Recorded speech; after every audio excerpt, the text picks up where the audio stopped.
அல்லாஹ்வுடைய தூதர் நபிகள் நாயகம் ஸல்லல்லாஹு அலைஹி வஸல்லம் அவர்கள் சொல்கிறார்கள், மை யுரீதுல்லாஹி பிஹி கைரன், யாருக்கு அல்லாஹ் நன்மையை நாடுகிறானோ யுஸீப மின்ஹு, அவரை சோதனைக்கு உள்ளாக்குகிறான். அப்ப இந்த உலகத்தில் நாம் மட்டும்தான் நல்லவர்கள், அதனால தான் அல்லாஹ் நம்மளை சோதித்துக் கொண்டே இருக்கிறான் என்று மாத்திரம் நாம் முடிவெடுத்து விடக்கூடாது.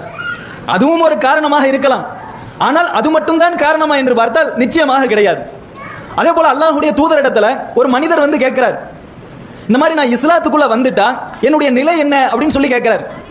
அப்ப அல்லாஹ்வுடைய தூதர் சொல்றாங்க, நீ இஸ்லாத்துக்குள்ள வந்துட்டேன்னு சொன்னா ஒரு பள்ளத்தை நோக்கி வெள்ளம் எப்படி வேகமா போகுமோ அதுபோல உன்னுடைய வாழ்க்கையில் சோதனைகள் என்பது வந்து கொண்டே இருக்கும். அப்ப நாமெல்லாம் இறை நம்பிக்கையாளர்கள், இஸ்லாமியர்கள், முஸ்லிம்கள், அதனால தான் அல்லாஹ் நமக்கு வறுமையை கொடுக்கிறான், நோயை கொடுக்கிறான், கஷ்டத்தை கொடுக்கிறான் என்று மாத்திரம் முடிவெடுத்து விடக்கூடாது. அதுவும் ஒரு காரணம்.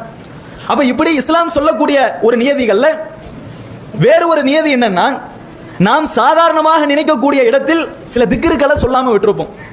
அல்ஹம்துலில்லாஹ் என்று அல்லாஹ்வை புகழ வேண்டிய இடத்தில் அல்லாஹ்வை புகழாமல் விட்டிருப்போம். அதன் காரணத்தினாலேயும் அல்லாஹ் ரப்புல் ஆலமீன் நம்முடைய குடும்பத்தில் ஒரு மௌத்தை கொடுப்பான். அதன் காரணத்தினாலேயும் அல்லாஹ் ரப்புல் ஆலமீன் நம்முடைய வியாபாரத்தில் நஷ்டத்தை ஏற்படுத்துவான். அதன் காரணத்தினாலேயும் அல்லாஹ் ரப்புல் ஆலமீன் நாடுகின்ற விதத்தில் நமக்கு சோதனைகளை கொடுப்பான் என்பதை நம்முடைய ஆழ் மனதில் நாம் தெளிவாக பதிய வைத்துக் கொள்ள வேண்டும். இது வெறுமனே நமக்கு மாத்திரம் கிடையாது, நபிமார்களாக இருந்தாலும் சரி, நபி தோழர்களாக இருந்தாலும் சரி, யாராக இருந்தாலும் இஸ்லாத்தினுடைய அடிப்படைகளை ஏதோ ஒரு இடத்தில் தவற விட்டு விட்டார்கள் என்று சொன்னால் அவர்களையும் நிச்சயமாக அல்லாஹ் ரப்புல் ஆலமீன் கண்டிப்பான், சோதிப்பான் என்பதுதான் இஸ்லாத்தினுடைய நிலைப்பாடு.